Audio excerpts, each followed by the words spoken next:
اے پیغمبر کہہ دو کہ لوگو اگر تم کو میرے دین میں کسی طرح کا شک ہو تو سن رکھو کہ جن لوگوں کی تم اللہ کے سوا عبادت کرتے ہو میں ان کی عبادت نہیں کرتا،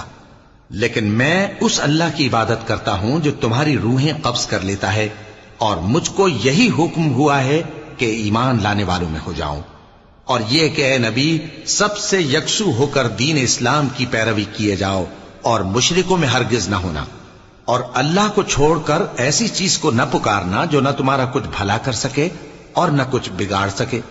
اب اگر ایسا کرو گے تو ظالموں میں ہو جاؤ گے، اور اگر اللہ تم کو کوئی تکلیف پہنچائے تو اس کے سوا اس کا کوئی دور کرنے والا نہیں، اور اگر تم سے بھلائی کرنی چاہے تو اس کے فضل کو کوئی روکنے والا نہیں۔ وہ اپنے بندوں میں سے جسے چاہتا ہے فائدہ پہنچاتا ہے، اور وہ بخشنے والا ہے، مہربان ہے۔ کہہ دو کہ لوگوں تمہارے